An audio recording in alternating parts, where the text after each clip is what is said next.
Avuledi la massa. Ay, ay, ay,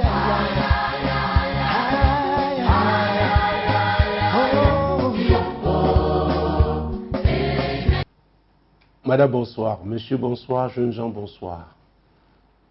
C'est Tu dois comprendre qui commence cette émission de Radio Solution TV que l'Éternel vous a demandé de mettre à votre disposition pour votre édification. Nous sommes dans une série intitulée La loi de la semence et de la moisson. Ce thème est tiré de Galates chapitre 6, verset 7. Nous lisons. Ne vous y trompez pas, on ne se moque pas de Dieu. Ce qu'un homme aura semé, il le moissonnera aussi. Ce qu'un homme aura semé, il le moissonnera aussi. Et aujourd'hui, je voudrais aborder ce sujet, n'est-ce pas, sous un autre angle. Et cet angle-là a toujours fait souffrir l'homme. Ça n'a pas commencé aujourd'hui, ça a commencé au jardin d'Éden. Mais continuons de lire ce que l'apôtre Paul, cette fois-ci, dit dans Romains chapitre 3, verset 23. Romains chapitre 3, et comme ça nous pourrons continuer aisément. Romains chapitre 3, verset 23. Car tous ont péché et sont privés de la gloire de Dieu. Car tous ont péché. Pourquoi Dieu peut dire que tous ont péché? Quelque chose s'est passé dans le jardin d'Éden, s'agissant d'Adam et Ève. Nous connaissons ceux qui ont lu la Bible, les instructions que Dieu leur avait données. Peut-être je les rappellerai, n'est-ce pas, par rapport à ceux qui n'ont jamais lu la Bible. Ces instructions se retrouvent dans le livre de Genèse, le premier livre de la Bible. Genèse, mon Dieu, mon roi. Notez ces passages, mesdames, messieurs. Vous pourrez les méditer après. Et que c'est comme ça qu'on grandit dans la foi. Genèse, allons au chapitre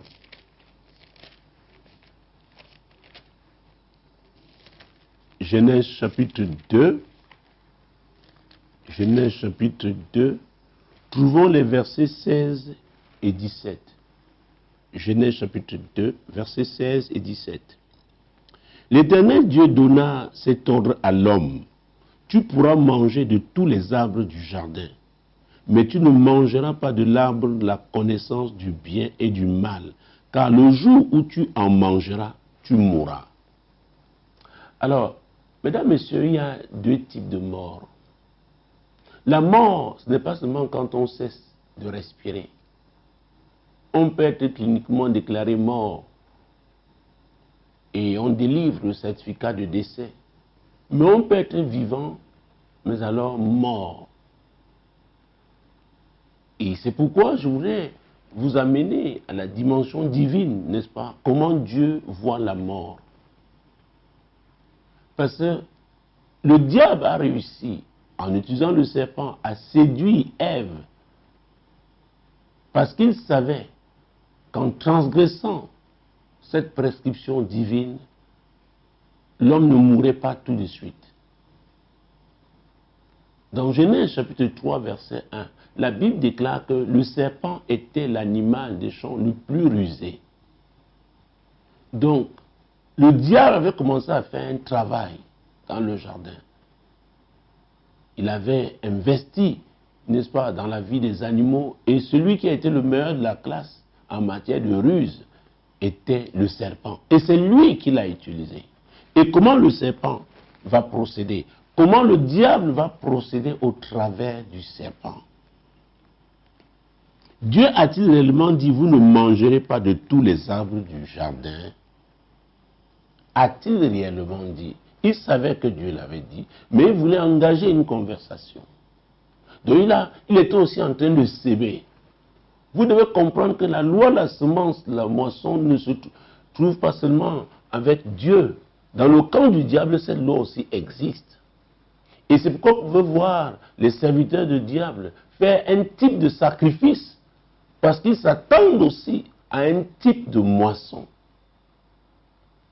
Alors, La conversation va se poursuivre. La femme répondit au serpent, nous mangeons du fruit des arbres du jardin. Mais quant au fruit de l'arbre qui est au milieu du jardin, Dieu a dit, vous n'en mangerez point et vous n'y toucherez point, de peur que vous ne mouriez. Verset 4. Alors le serpent dit à la femme, vous ne mourrez point. Mais Dieu sait que le jour où vous en mangerez, vos yeux s'ouvriront et que vous serez comme des dieux, connaissant le bien et le mal. Alors, cette connaissance du bien et du mal devait amener l'homme, n'est-ce pas, à ne plus opérer dans son couloir. L'homme devait dérailler. Et mesdames, messieurs, chaque fois que vous déraillez, chaque fois que, si vous avez un jour été sur les rails de Dieu, parce qu'il faut encore commencer par là, parce qu'on ne peut jamais avoir été sur les rails de Dieu.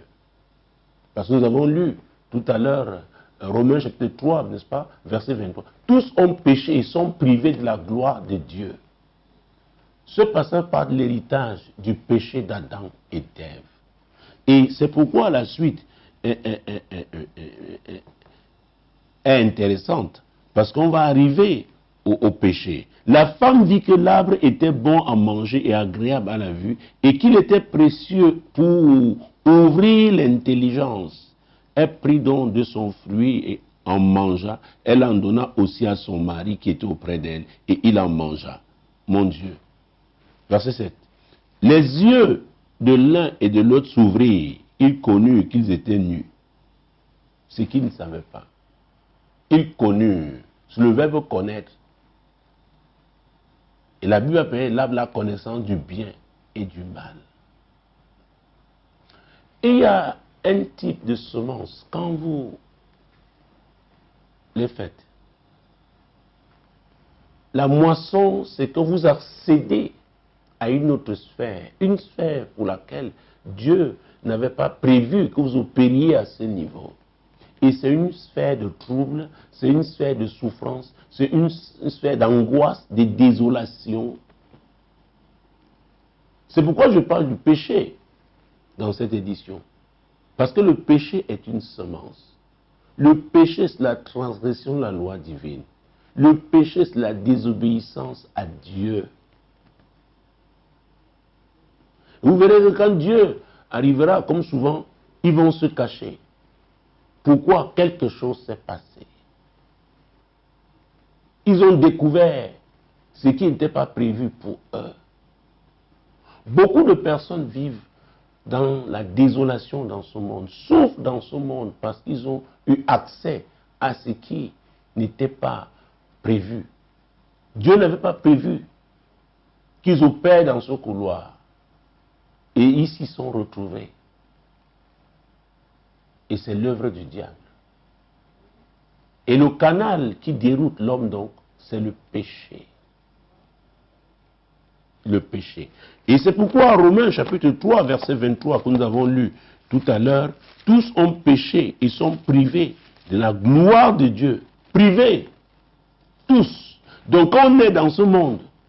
Ah, on est pécheur. Oui, on est pécheur. Verset 24. Et ils sont gratuitement justifiés par sa grâce, par le moyen de la rédemption qui est en Jésus-Christ.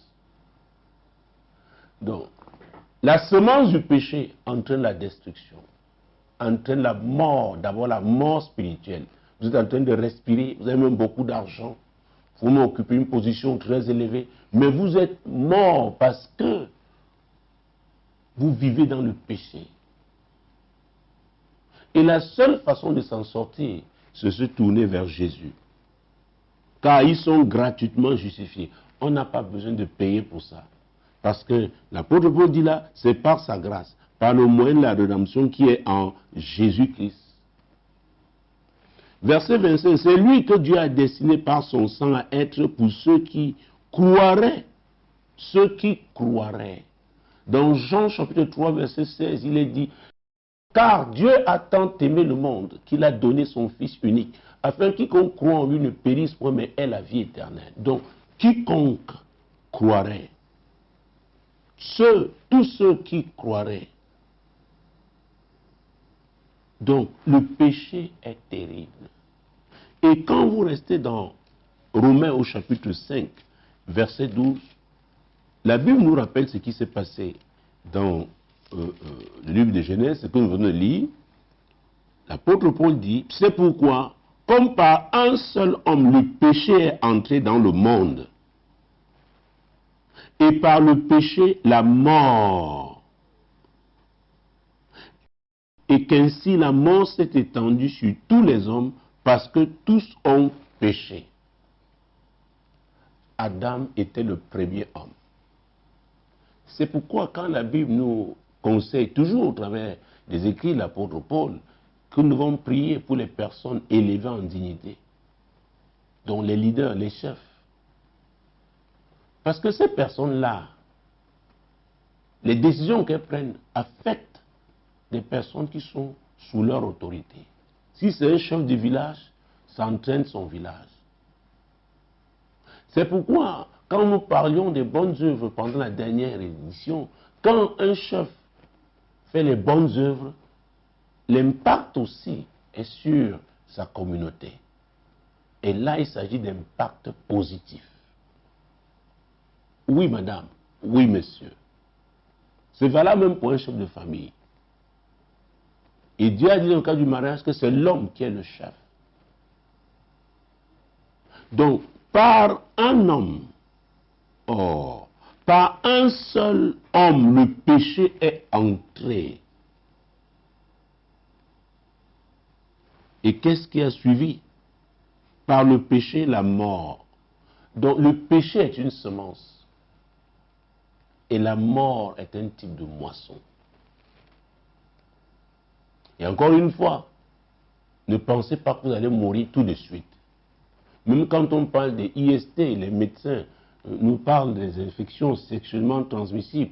Ce n'est pas le jour où le virus entre, n'est-ce pas, que vous allez mourir. Non. Mais la semence est là. Et parce que nous parlons de IST. Et là, je ramène les choses à la vie courante.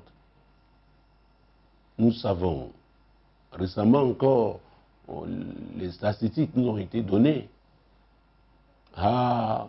Beaucoup de personnes, et notamment les jeunes gens, continuent d'être contaminés.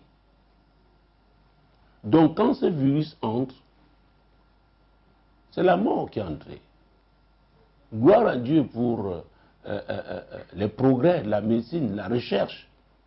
Mais ces personnes, même quand elles sont prises en charge médicalement parlant, vivent avec ce virus. Et la plupart du temps, c'est dans des relations, n'est-ce pas, j'allais dire contraires à la parole de Dieu. Il y en a qui c'était par des relations contre nature. Il y en a, c'était par, comment j'allais dire ça, l'impudicité. Donc, les relations sexuelles hors mariage. Donc, exactement comme on est contaminé, n'est-ce pas, quand on parle d'infection, c'est comme ça le péché souille l'homme. Et cette souillure-là qui entre, c'est la mort, qui peut détruire à petit feu donc. Nous parlions de rongeurs il n'y a pas très longtemps. Le rongeur opère discrètement. Petit à petit, minutieusement.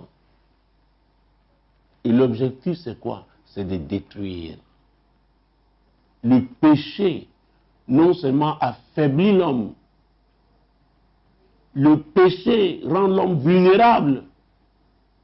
Le péché détruit l'homme.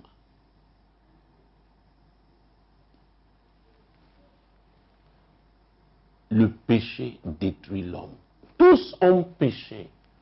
Donc l'homme a hérité du premier homme le péché, parce que c'est par lui que la mort est entrée, au travers du péché.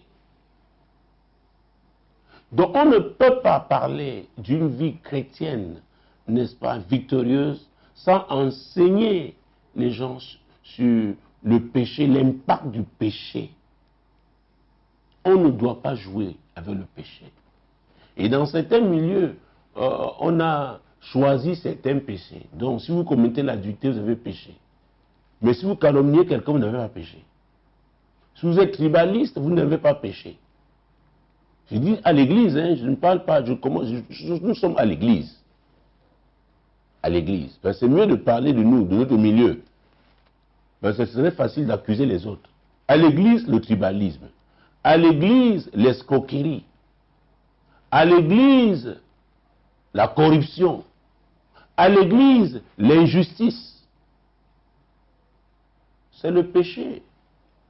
Et quand le péché est là, on ne peut pas affronter le diable.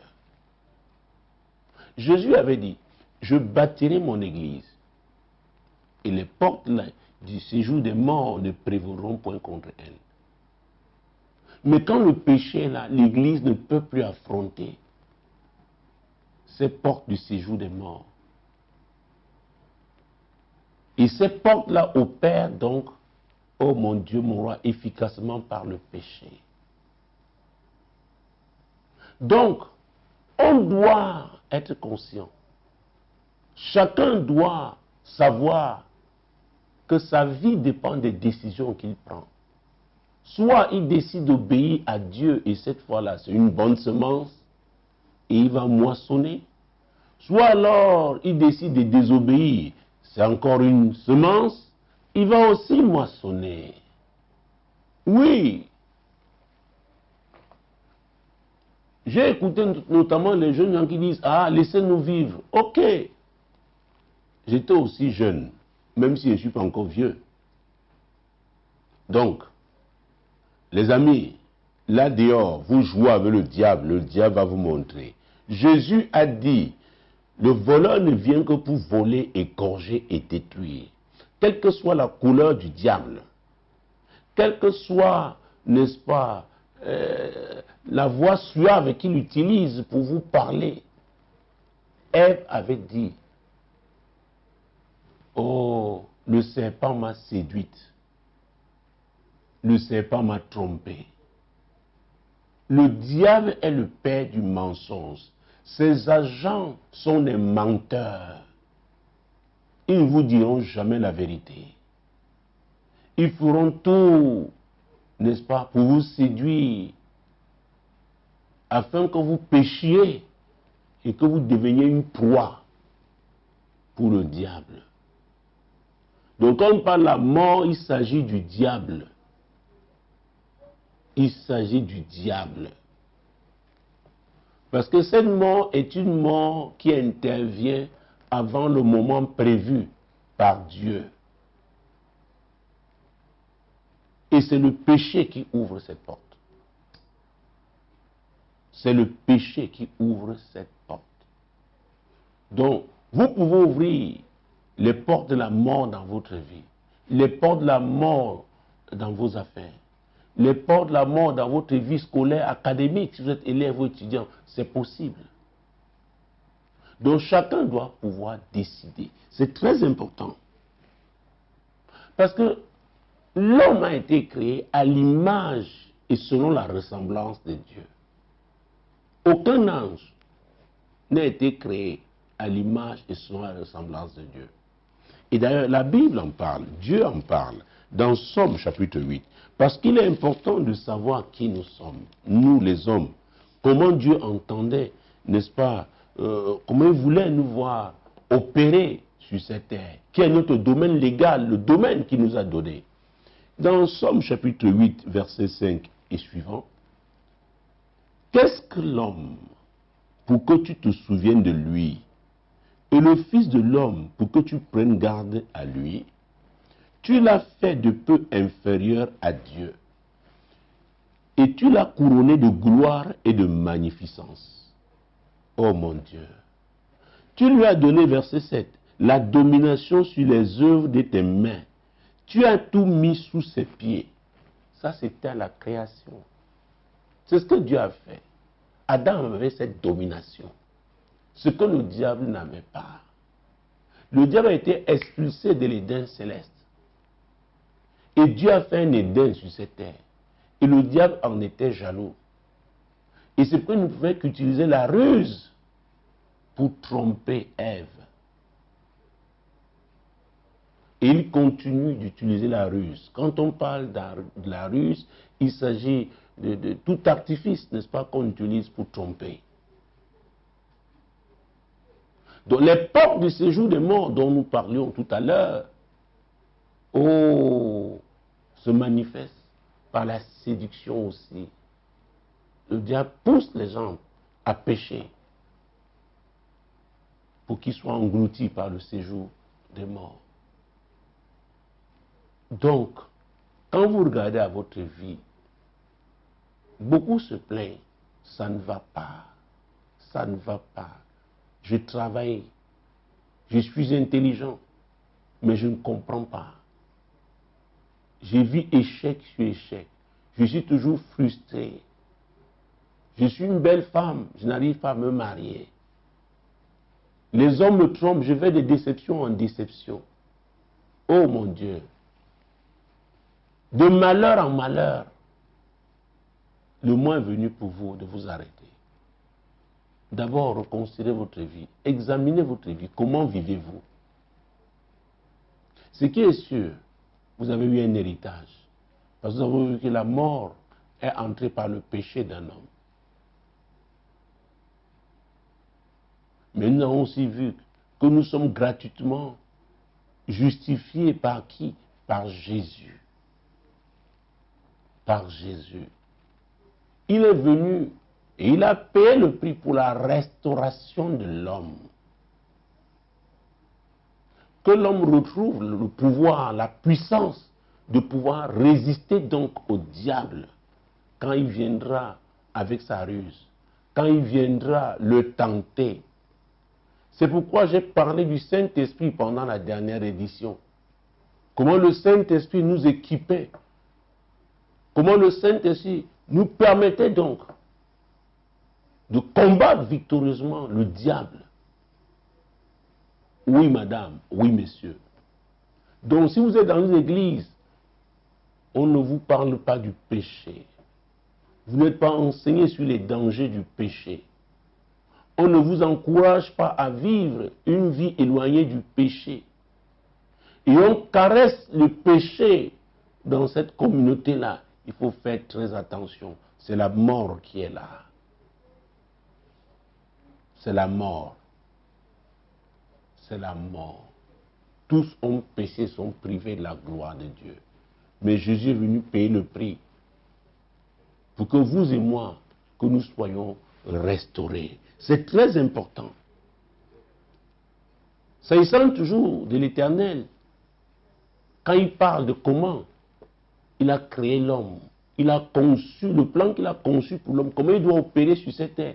Quand vous lisez Psaume 82, verset 6, il dit, j'avais dit que vous êtes des dieux, vous tous, les fils du Très-Haut, cependant vous mourrez comme des hommes, et vous tomberez comme un prince quelconque.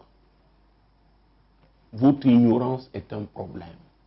Mesdames, messieurs, au travers de cette édition, je veux croire, oui, que vous allez sortir de cette zone d'ignorance.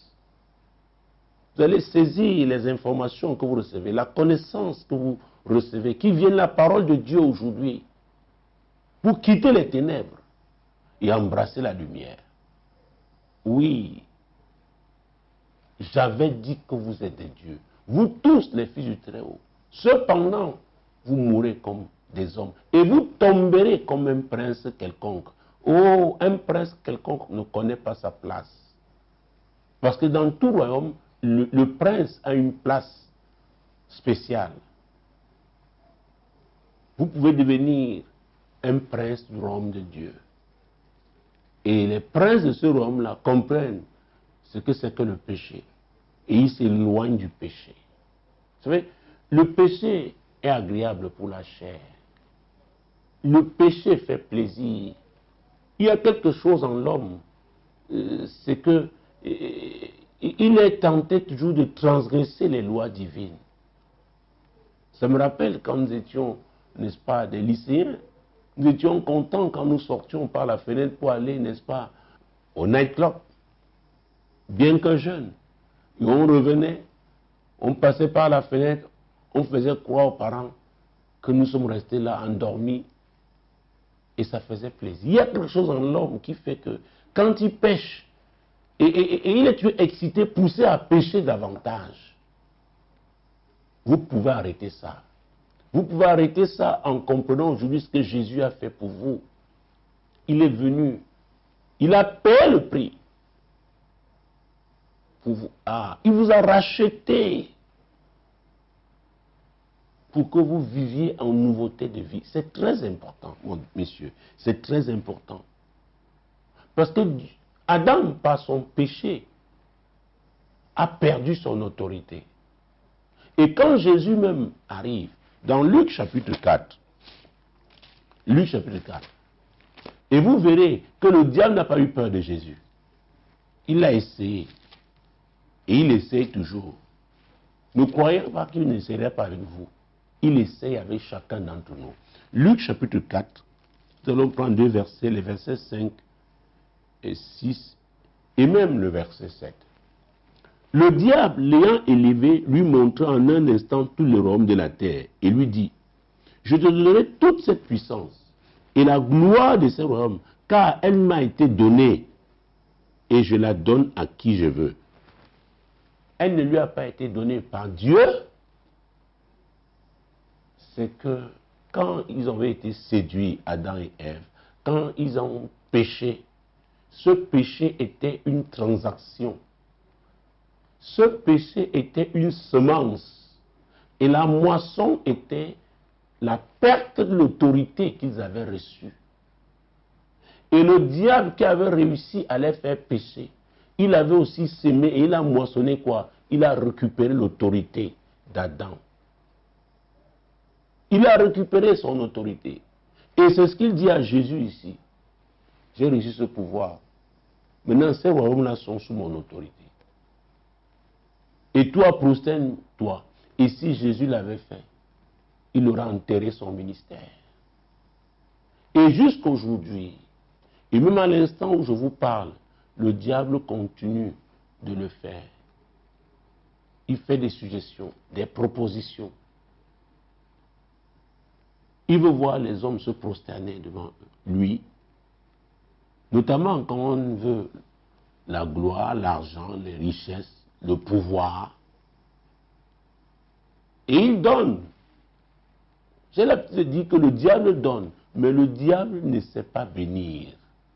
Vous savez, dans Proverbe chapitre 10, verset 22, il est important que nos auditeurs et téléspectateurs comprennent ça.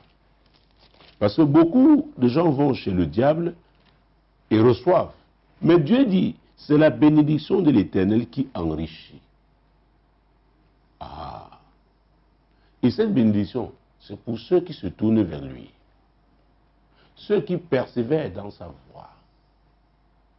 Donc, le choix qu'ils font de suivre Jésus est une semence. C'est la bénédiction de l'Éternel qui enrichit et il ne la fait suivre d'aucun chagrin. Mais je peux vous dire en tant que prédicateur, pas seulement au Cameroun, aussi ailleurs, j'ai rencontré des gens qui ont eu cette gloire, qui ont eu beaucoup d'argent, riches, mais au crépuscule de leur vie, ces personnes étaient malheureuses. Parce qu'elles réalisaient qu'elles se sont battues, ont fait des sacrifices incroyables, mais réalisaient que c'était de la vanité. Salomon a dit vanité des vanités, tout est vanité. Salomon aimait les belles femmes. Il a eu 700 princesses pour épouses et 300 concubines. Alors que nous savons qu'une année a 365 jours. À vrai dire, je ne sais pas comment Salomon s'organisait. Mais Salomon a fini par dire vanité des vanités, tout est vanité. Quelle est la part que le diable utilise pour vous piéger? L'apôtre Paul a dit, l'amour de l'argent est une racine de tous les maux. C'est l'argent que vous aimez. Vous savez, l'argent est nécessaire. Mais je pense que l'argent doit être, n'est-ce pas, notre serviteur et non notre maître. L'argent doit servir pour la gloire de Dieu, pour l'avancement du royaume de Dieu. L'argent doit servir à faire de bonnes œuvres. L'argent ne doit pas être utilisé pour corrompre, pour asservir, pour avilir même les gens. Non. Non. Mesdames, Messieurs, le péché, quelle que soit sa couleur, le péché ne vous fera pas du bien. Le péché ne permettra pas que vous ayez une bonne moisson. La moisson du péché, c'est la mort. Et il y a plusieurs types de mort. Peut-être vous êtes encore vivant, malgré tous vos péchés. Peut-être aux yeux des hommes, on vous considère comme un homme prospère. Mais n'oubliez pas ce que la Bible déclare dans Hébreux, n'est-ce pas, chapitre 9, verset 27. Il est réservé aux hommes de mourir une seule fois, après quoi viendra le jugement. Après quoi viendra le jugement. Donc, mener une vie de péché, c'est choisir de périr. Parce qu'il y a une différence entre mourir et périr. Quand vous choisissez sur Jésus et que vous demeurez, n'est-ce pas, dans ses voies, quand vous mourrez, vous vous reposez. Votre esprit va vers le Seigneur. Et la Bible parle de la résurrection. La Bible déclare qu'au son de la trompette, mon Dieu, mon roi, Jésus-Christ de Nazareth, les morts en Christ vont premièrement ressusciter. Ça commence avec eux. Et ceux des croyants qui seront vivants, ceux des chrétiens, ensemble donc seront enlevés. C'est ce que la Bible dit. Mais si pendant votre vie, vous avez refusé Jésus, vous avez choisi de pécher, alors sachez que l'enfer vous attend.